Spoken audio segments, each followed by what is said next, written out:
ready to go.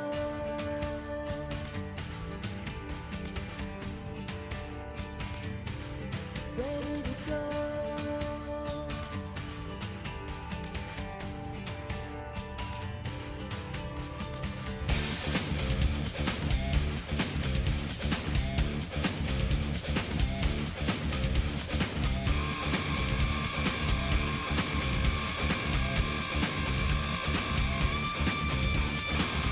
You're weird in tears, too near and too far away.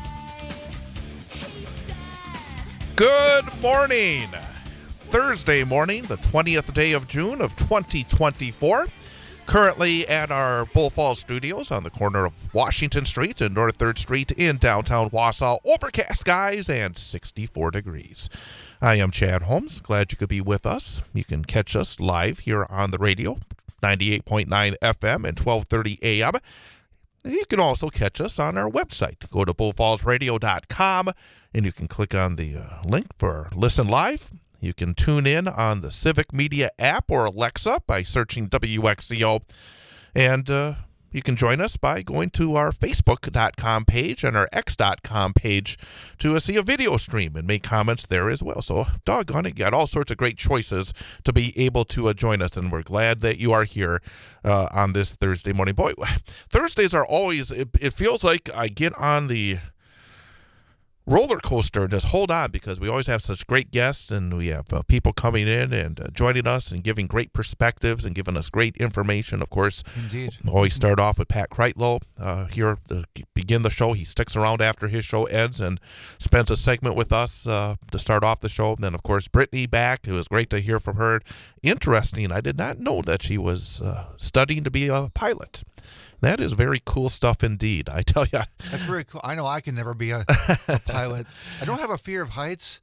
I just don't like to be up high for that long amount of time. And in fact, I'm flying on Saturday, and I always get a little nervous. I just, when you lift off and land, I'm always gripping the sides of the chair a little bit tighter than normal. And but I think it's really outstanding when you do things like that. It just adds to who you are. I think it's always great to expand your horizons, and I don't think anything expands your horizons any more than becoming a pilot like Brittany Merlot does. And then, of course, we had North Star It's always great to get the information from North Star Restoration, North Star Builds with Jay Cricks, John Garcia, and the rest of the crew at North Star. And again, as I said during the show, you have an opportunity to go back and get all sorts of great information about your home, about maintaining your home, and other terrific stuff every Thursday morning that's put on our podcast page. Go to bullfallsradio.com, go to civicmedia.us, click on the shows page. You'll see all the shows that we have on Civic Media. Just look for Chad Holmes Show. You'll see the logo. Click on that. And all the shows are right there. Every hour. We have single hours. We have 2 hours every day. We have put by a single hour, and you can always go back and find the North Star No segments on Thursdays. And it's always listed right in the title of the hour as well. But, on Thursdays, we have all these guests that come in and keep things busy from the very start of the show until the very end of the first hour. Mm-hmm. And then at the start of hour number 2, we get a chance to step back, take a deep breath, and say a proper hello to our in-studio engineer and producer, Ian Welsh. Ian, good morning. Good morning, Chad. All right. You've been sitting patiently for an hour. What's on your mind today? Anything in particular? Are we getting close to the weekend? Anything exciting on your itinerary as we get to the official start of summer later this afternoon? Well, there is quite a few events happening this weekend. The neighborhood garage sales will be happening this Thursday, Friday, and Saturday. I'm not sure if they're doing Sunday as well, but, just driving in to work this morning, I'm going through the neighborhood. There are so many signs around my neighborhood. Just everybody's getting ready for the big community garage sales, and it's always a lot of cool stuff when you go to these sales. And not to mention, a big event happening this weekend is Chalkfest. Oh, Chalkfest. Very excited about that. My sister will be coming home from Madison because she competes in, well, not competes, she participates in Chalkfest every year, and she always draws something amazing and very creative, and it's always something different every year. And she works very hard on it. And she showed my family a picture of what she's gonna draw this year, and it's actually quite extravagant. So it'd be very cool to see that come to life, along with all the other amazing drawings at Chalkfest. Because Chalkfest is one of my favorite events in Wausau because it's just fun to walk around and see all the people hard at work. Because there's people of all ages participating in Chalkfest. There's all sorts of different quality of picture, and there's all sorts of different varieties of pictures as well.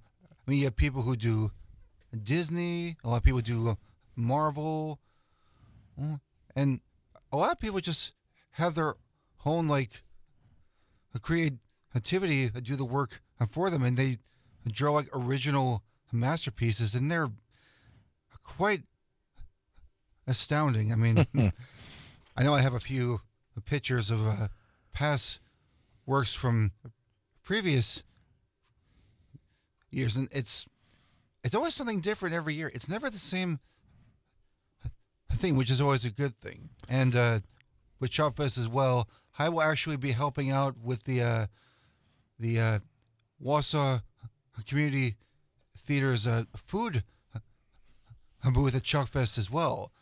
It's a nice way to provide food and drink for all the people of Chalkfest, and it's also a very important here a great fundraiser for WCT. So very helpful. And a lot of groups are able to take advantage of that as well. And Yes. it's such a popular event in itself. And then all these groups that also have opportunities to be able to, raise funds and help really good stuff like the WCT that provides, again, artistic endeavors for our community. And the thing about Chalkfest is, in fact, it is sold out. I mean, there's going to be over 400 chalk drawings created, and they've already filled it up. Nobody else can, because they've got, you have the certain amount of area that you put your drawings on. And here in downtown Wausau, and there's only so much room, and they've got everybody signed up already. So there's actually a waiting list. I mean, it's like Packer season tickets. They got a waiting list for Chalkfest, and again, it's one of those great summertime activities. You're right. I'm glad you brought that up because it is something that really does energize the downtown area. It energizes a lot of folks with their creativity, and it again is a great opportunity for people to come together. Yeah, I see a lot of good folks walking around, checking things out, stopping, as you said, at your food stand. By the way, you guys show such talent. We saw your show just a couple of weeks ago. You also make food. Is it good food? Do you guys know what you're doing when it comes to the food and the beverages and everything else? Or The way the menu is the same every year.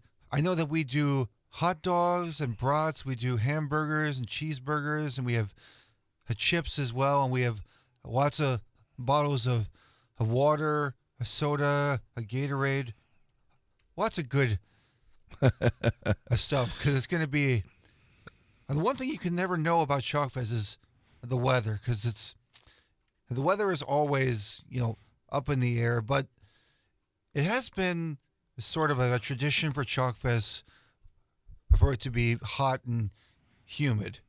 also need to remind folks, in addition to Chalkfest coming up this weekend, the third annual Wings Over Wausau. That's right. It's So, a big event. Yeah, that gets underway on Friday, and Brittany Merlot will be part of that pretty soon.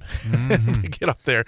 But the first air show is at 6 o'clock coming up on Friday, and basically, just again, there's a Wings Over Wausau 5K coming up on Saturday as well, before the gates open for day 2 of the event at 11 a.m.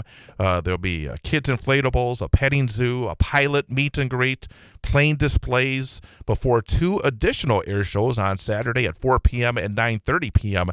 There will also be drone and radio-controlled airplane demonstrations as well.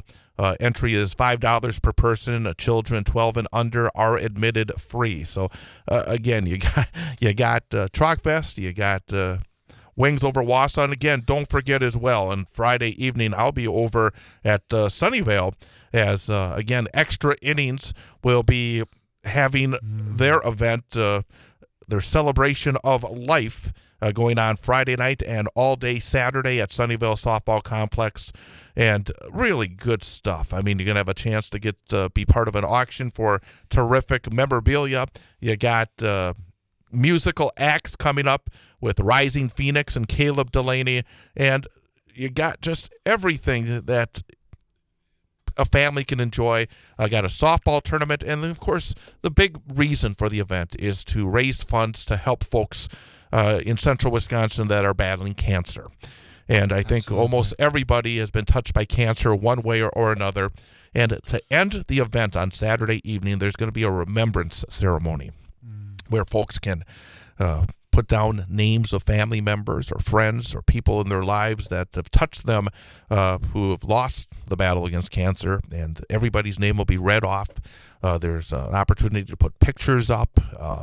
Just really an emotional ceremony to wrap up a terrific 2-day event. So again, if you have an opportunity, I know there's a lot going on, but stop on by Sunnyvale Softball Complex. Extra Innings, a celebration of life, bringing together people of all ages to support those battling or affected by cancer. And again, all the proceeds will stay here in central Wisconsin. All proceeds go to the Marshfield Clinic Angel Fund, Aspirus Foundation, earmarked for cancer, and Joshua's Camp, as we heard from Ted Harkey earlier in the week. Just a wonderful place. Children's Cancer Camp in Eau Claire. Really, if you have an opportunity to stop by during all the activities this weekend, come on over to Sunnyvale and see the music, have great food, great fun, and all for a great cause. The second annual celebration of life with Extra Innings, Friday night and Saturday at Sunnyvale Softball Complex. Lots of amazing events this weekend to celebrate the kickoff of summer. Exactly right. Well, coming up, 2024. Big year, a lot of elections going on, and one of the elections will be in the State Senate District number 12. Democratic candidate Andi Rich. We'll talk to her coming up next. Chad Holmes Show, Bull Falls Radio, 98.9 and 1230.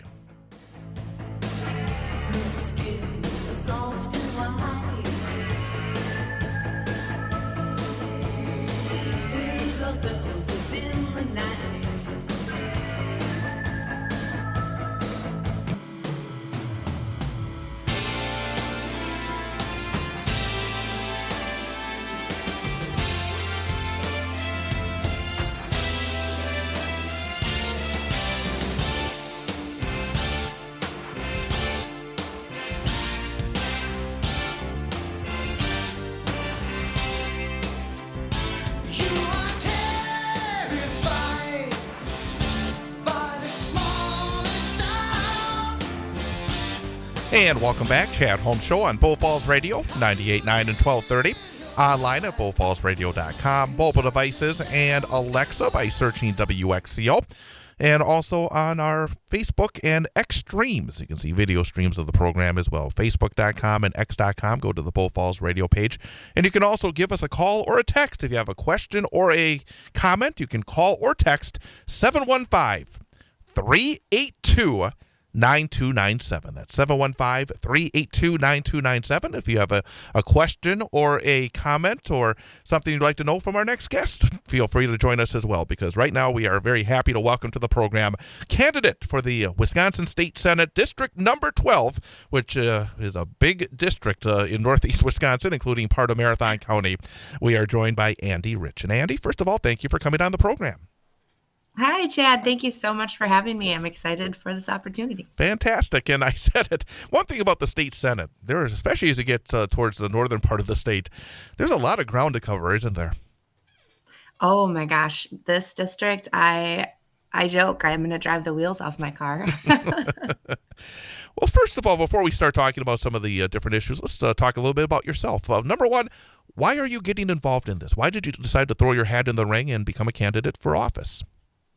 Well, I think it started maybe 8 years ago or so. I got involved in trying to protect our local waterways from a proposed mining project that was sure to devastate the local environment. And it was a real eye-opening experience for me because I kind of got to see how big of a role legislators can play in actually getting permits approved when the permits themselves don't pass the requirements safety to do so. And so starting with those battles and then finding out that we're the third largest PFAS site in the nation in my hometown here in Marinette, um, you can only tell other people what you want them to do for you so many times before you realize that you need to step up and be willing to, put your money where your mouth is and be willing to do it yourself. That's a very interesting topic because often on this program here in central Wisconsin, somebody that really is in the front lines of the fight for the environment and you talk about mining issues is Nancy Stencil, and I've had her on the program a number of times, and I hear about how basically folks like yourself have to be on basically alert all the time because I will call, and that, maybe it's unfair, but I'll call it the big polluters are always looking for that opening. And I imagine that, boy, over the last number of years, you've been forced to really keep a close eye on people. They're trying to, trying to add to their influence and add to their power because if you or people like yourself aren't watching it, there's way too many within the state legislature that are willing to basically turn their eyes the other way. You are not wrong. And I could tell you some stories, man. We've been through some shenanigans from the corporate polluters, but I think, there are so many people that are dedicated to following this and really truly care. On the one side, it's really sad that individuals have to step up and do this really difficult work without the funding, right? Because we're not profiting off of these Right. efforts. And so there's no money behind it. But also, it's such a wholesome experience because I've met some of my best friends from these fights, and you really find people with good character that are just doing it because it's the right thing. And so there's another aspect of it, that's really gratifying. And I'm super grateful to have met a lot of these individuals like Nancy. Actually, she was here with the coalition for many years. She did a great job. And yeah, it's good and bad mixed. And we just try to focus on the good. Let's also talk a little bit more about your background. You mentioned that aspect of your background. Are you somebody that has been a Wisconsinite for your whole life? Have you lived and worked elsewhere in the country? Maybe a little thumbnail sketch on your background. Yeah, it's a little bit of all those things. So I grew up in a real small town called Porterfield, and pretty much all we had when I was growing up was a taxidermy, a post office, a train tracks, and about a half mile out of the downtown, which I just described all of the businesses, was a small elementary school. Now all that's left is a taxidermy. Oh, what's it like living and growing up in such a small town? Because it's interesting because yesterday I had on as a guest somebody that grew up here in the Wausau area but now lives in Milwaukee, and I wanted a perspective on what it was like living in Milwaukee after, of course, the comments that were made by the former president last week, and we talked about what it's like to live there. And now to have you here is the complete opposite. What did you learn living and growing up in an area like that has made you the person that you are today? Well, I was from that generation. I grew up in the 80s, and we, for sheer necessity, both my parents worked, and we weren't allowed in the house for a lot of the time because they didn't want us to mess it up. So we were kicked outside, and you develop this really a bond with nature, and it's a real wondrous place. And I'm going to say we were forced to go explore it, but really there was no place that we would rather be. So from coming home so dirty that we had to get hosed off before we could go inside to even take a bath to, swimming almost daily, we would do what needed to be done to get the bikes and the inner tubes up and float the river down. And I'm so grateful that I was raised the way that I was. And all of those experiences that I have as an adult, talking about them with other people, they trigger these fond memories of family vacations and, little glimpses of those experiences. And I found that really it's quite powerful. And I think a lot of people have the same appreciation for Mother Nature. And so the older I get, the more grateful I am that I've been in the environment and had these experiences for such a big part of my upbringing. You mentioned some of your work involving the environment. What else, in terms of your professional career, have you done in terms of maybe helping you be a good legislator? Well, I came out of college around 2008, which was not a great time Mm. for looking for a job. Yeah. So I kind of bounced around. I did some kayaking. I took tourist groups kayaking. I lived in South Carolina for a little bit, and that was in Hilton Head Island. It was Mm. absolutely beautiful. Then I got into car sales, and that was really fun. I actually really enjoyed it. And I moved back to Wisconsin and got another job selling some more cars. And then I found out that you could actually travel for work and go repair roofs after hailstorms. So I did that for a little while, and that was incredible. And when a hailstorm hit my hometown, or just outside my hometown here in Peshtigo, I actually started at my own roof repair company Mm. and sold roofs and siding and windows. And from there, that's when I started to get involved with the mining advocacy, trying to prevent it. And it was quite a trying and scary time. And I decided that my livelihood was at risk. And so they had been calling me, asking me to get some trainings on this license that I had applied for several years prior to be an insurance adjuster. So when I was going around and replacing roofs after hailstorms, I was meeting an insurance adjuster at every one of these Mm. properties. And so looking into that, they also traveled a lot. I got my license for that. And when the mining company I felt Hey, was starting Andy, to Andy, encroach on, Andy, yeah. we gotta take a quick time out because we have a hard break coming up, but we're gonna continue after we have a news update. So we'll be right back with Andi Rich, Senate candidate.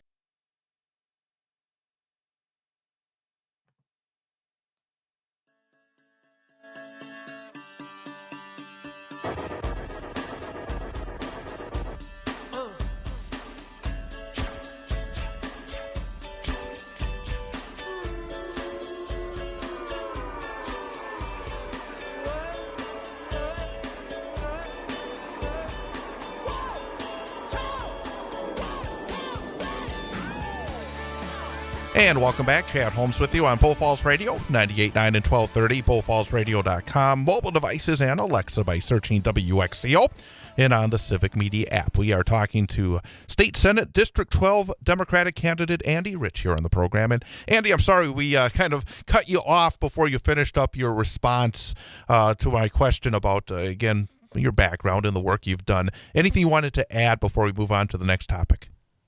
Yeah, it was perfect timing. I was just getting to the relevant part. So after the roofing, I got into the insurance adjusting, and this is where, the helpful part comes in for state legislation, because I, as an adjuster, was responsible for interpreting the very difficult to comprehend and read legalese of insurance policies. And when I started to read the bills that they were proposing for different water situations and the firefighting foam, et cetera, it seemed like I was able to grasp what the bill was actually going to do a little bit better than some of my friends. And so it led to some really good involved discussions and some better understandings. And especially when they present the bills and then try to bring them up to the floor almost immediately before you have a time to get through it, that really comes in handy to be able to review it and understand it without needing to get the experts to help.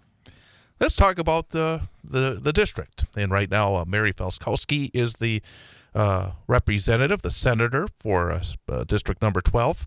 And so often in these races where, it's an advantage to be an incumbent, because basically in a lot of cases, folks are deciding whether or not to rehire the incumbent. And then, of course, if there are some issues with the incumbent, then the challengers are looked at in an even closer way. When you look at the performance of Senator Felkowski, what jumps out about her policies that made you say, hey, we cannot afford to have another term in office for the current senator?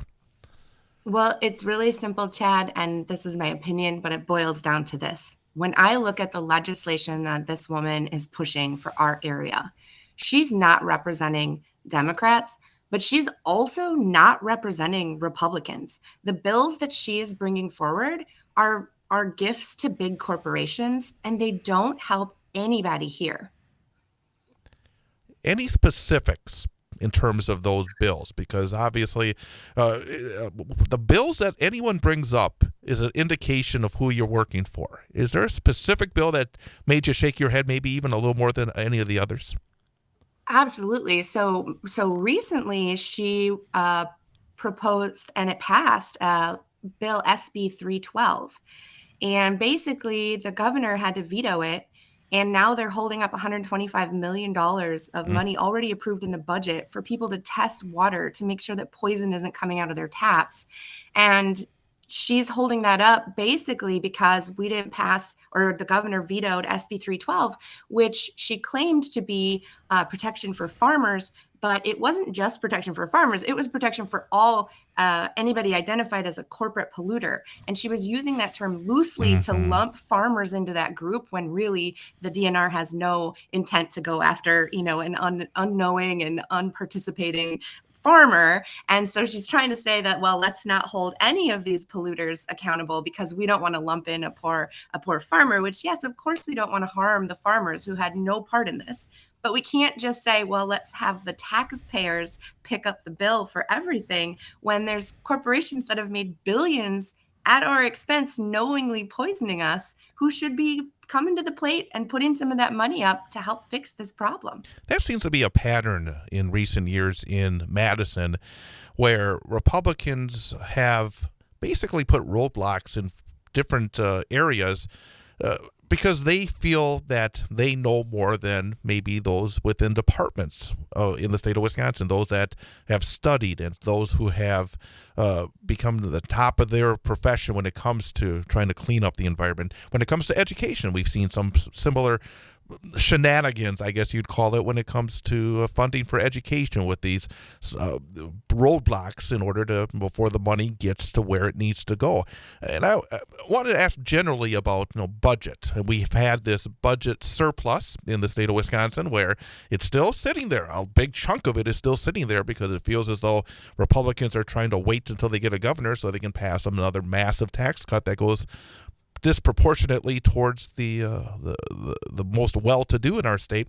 When you look at the budget surplus, are there any specific areas that you would like to see that go in terms of either policy, towards different areas of education and environment and those likes, or do you have an idea that some should go as a tax cut? I guess I shouldn't answer for you. Where do you want that money to go towards?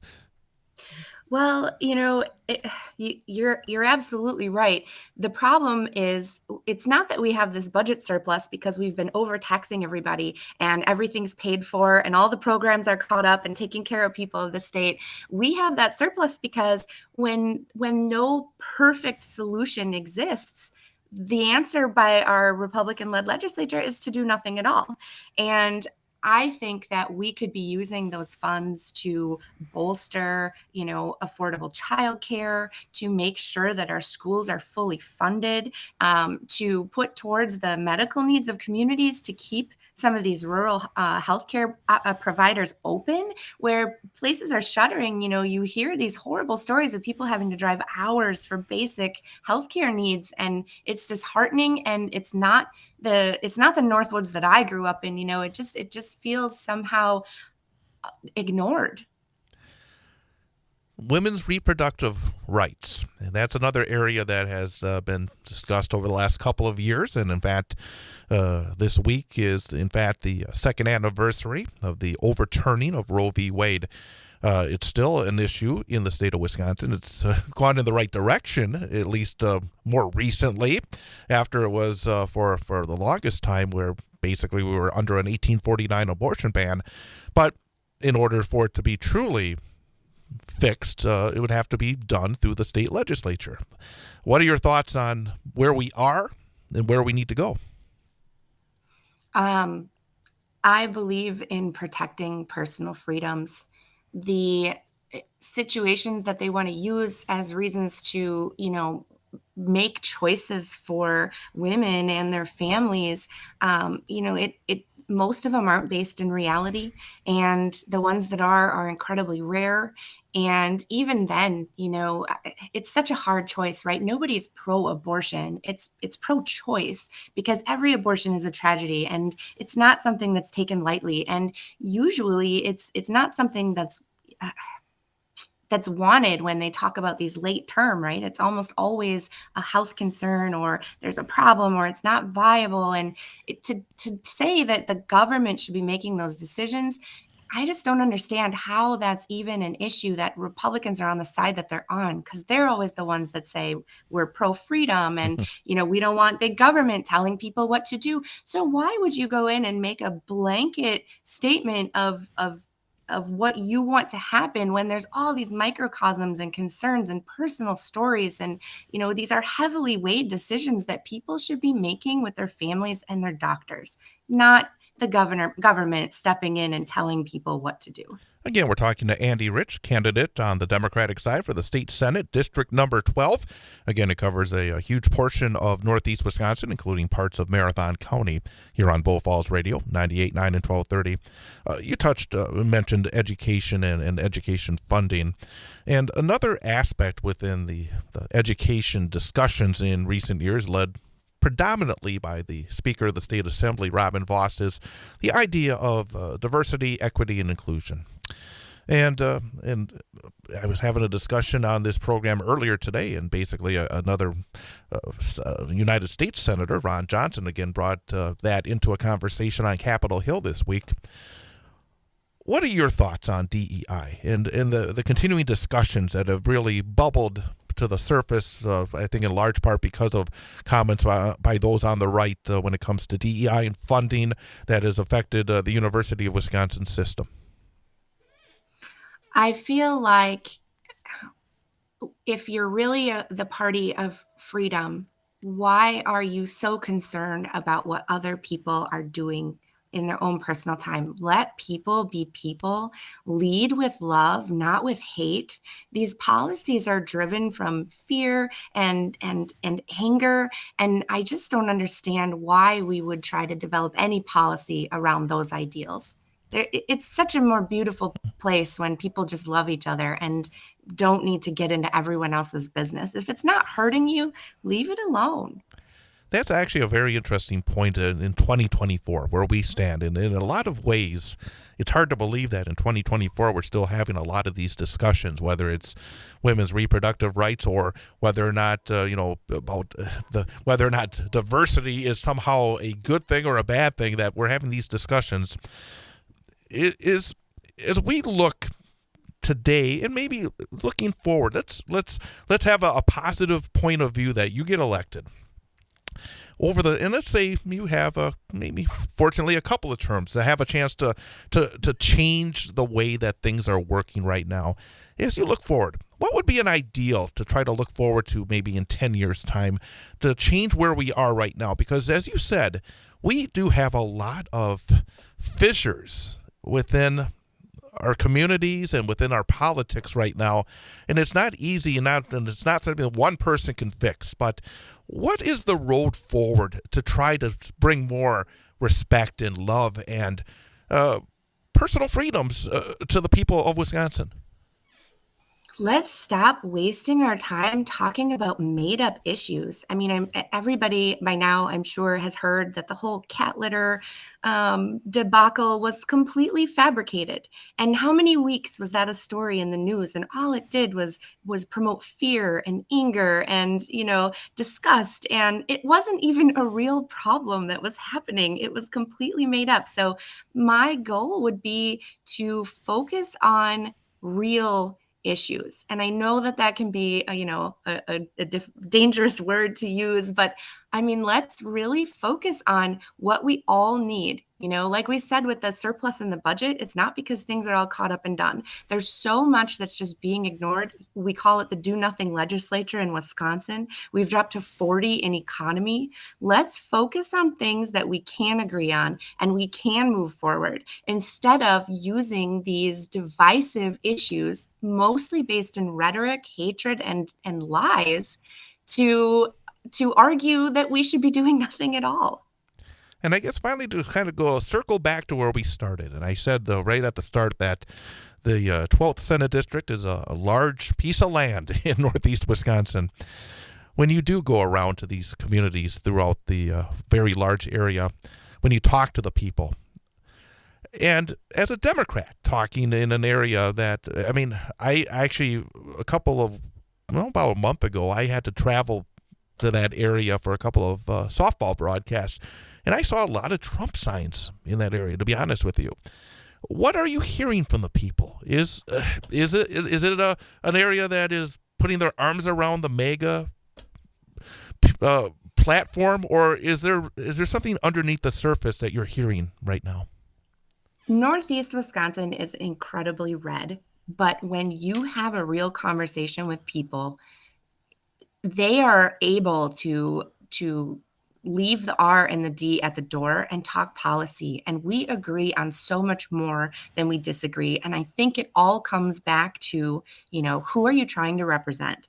And where can you find the middle ground, and what's reasonable? And if you stick to that, you really can relate to these folks. The reason that most of these people started liking Trump and continue to like Trump is because he's not a typical bought and paid for politician. And as somebody who's coming into this with no background other than going to Madison and listening to the corporate polluters argue their case of why they can't stop poisoning us, being simply that it's too expensive, I can relate to that disgust. And I get, why they, when he was first elected and I was trying to be positive, I said to myself, well, at least he's not a typical corporate politician. I didn't realize at that time that he was just cutting out the middleman and he was going to be, the corruption and the problem. But, I could see what it was that they were glomming onto. But at the end of the day, I just remind myself, these are my neighbors that I've grown up with and lived with all along. These are real on our side. So do you want me to stay in here for a minute? No, you can leave. Okay. All right. Thank you. You bet. Bye-bye.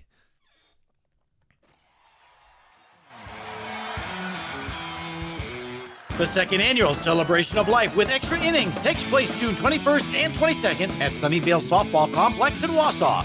Nicolay Bank and GI Associates of Wausau are both proud sponsors of this important event, helping local families right here in central Wisconsin affected by cancer. This event won't be possible without the generosity of local businesses and organizations willing to do the hard work for the right reasons. Saturday has a special children's cancer tribute game, and all children are welcome to play. There's still time to get your team entered and become part of this amazing event. For more details and sponsor info, go to extrainnings-wi.com or call Ted at 419-260-1073. There are numerous opportunities to sponsor or volunteer. Again, that's extrainnings-wi.com or call 419-260-1073. All funds raised stay local to help families right here in central Wisconsin.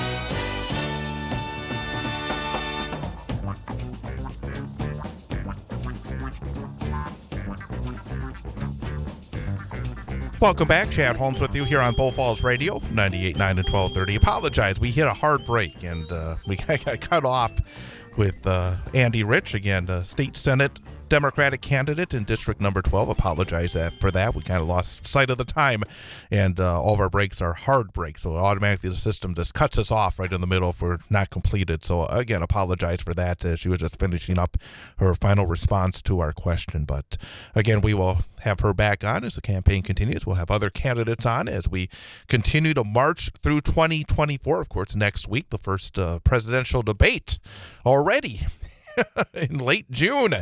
So it's going to be interesting times indeed for the next number of months. Today is the 20th day of June. Again, 20th day of June. That means it is the final hours of spring officially on the calendar, as later this afternoon, just about, I think a little bit before 4 o'clock, it will be the start officially of summer. Today is day number 172 of this year. That means there are 196 days remaining in 2024, and some famous events have occurred on this date in history. In 1877, Alexander Graham Bell installed the first commercial telephone service in Hamilton, Ontario, Canada. In 1963, on this date, the so-called red telephone was established between the United States and the Soviet Union following the Cuban Missile Crisis. In 1967, on June the 20th, boxer Muhammad Ali was convicted in Houston of violating selective service laws by refusing to be drafted. The Supreme Court later overturned the conviction, but during that time, between 1967 and 1970, Muhammad Ali was stripped of his heavyweight championship and was unable to fight. So many of the prime years of Muhammad Ali's boxing career were wasted in that fight against selective service laws. On this date in 1975, I think what would be called the first summer blockbuster movie, Jaws, with its tagline, "Don't go in the water," the Steven Spielberg-directed thriller Jaws opened in theaters on June the 20th of 1975 and became a massive, massive summer hit. On this date in 1994, O.J. Simpson pleaded not guilty to the slayings of his ex-wife Nicole Brown and waiter Ronald Goldman. On this date in 2013, Instagram first offered users the ability to upload videos to their service. And on this date in 2017, Tiger Woods checked into a clinic to manage his pain medication and sleep disorder following his arrest for driving under the influence. Those are some of the famous events that occurred on this date in history. Some famous people that are celebrating their birthdays today. James Tolkien, who played Mr. Strickland in the Back to the Future films, is 93. Brian Wilson, legendary member of the Beach Boys, is 82 years old today. Mr. Fix-It, Bob Vila. Everybody knows Bob Vila. He's 78 today. Lionel Richie had a wonderful musical career with the Commodores and also as a solo artist, and then has been a judge on American Idol. Lionel Richie, 75 years old today. John Goodman, star of Roseanne and The Connors, 72 years old today. Nicole Kidman is 57. Josh Lucas of Sweet Home Alabama, A Beautiful Mind as well, is 53. And Dreama Walker from Gossip Girl and Once Upon a Time in Hollywood is 38. And if you out there celebrating your birthday, happy birthday to you from all of us at Bull Falls Radio. Special events today, the first day of summer. And in fact, I was wrong. In fact, it starts in about an hour at 10:54. So 58 minutes to go of spring.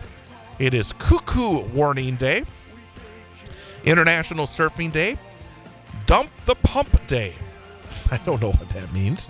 Seashell Day, American Eagle Day, Vanilla Milkshake Day, Ice Cream Soda Day, Plain Yogurt Day, World Productivity Day, and World Refugee Day.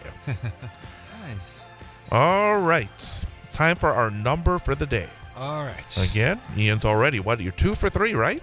Yes, I am. 2 for 3. He's already got a successful week, but now we're going to try to set some records by getting it right today and tomorrow. Mm-hmm.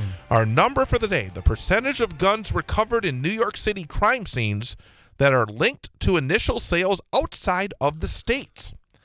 So the percentage of guns recovered in New York City crime scenes that are linked to initial sales outside of the state of New York. Okay. Is it 73%? Is it 83%? Is it 93%? So those are the choices. 73%, 83%, 93%. The percentage of guns recovered in New York City crime scenes that are linked to initial sales outside the state of New York. Well, it's kind of a hard question, but I'm going to take a shot at it. I'm going to say B. I'm going to say 83%. I know it's a high number, but that's my final answer. All right. The percentage of guns recovered in New York City crime scenes that are linked to initial sales outside of the state of New York. You're right. It was a high number, but it was 93%. Oh. So you were right in your thoughts, but not quite right in the execution. But now it means tomorrow I'm going to see if you can get a winning record for the week. Yes, absolutely. So that will be our big finish tomorrow. But hopefully you'll be back with us tomorrow morning. We'll be joined by Mike Clemens and Paul Micklick. Thanks again today for Pat Kreitlow joining us, for Jay Cricks of North Star Restoration with North Star Knows, and Andi Rich, State Senate District 12 candidate. Matt and Air on air coming up. Have a great rest of your day, Ian. Happy Thursday, everybody. Take care. And we'll see you tomorrow here on Bull Falls Radio 98.9 and 1230.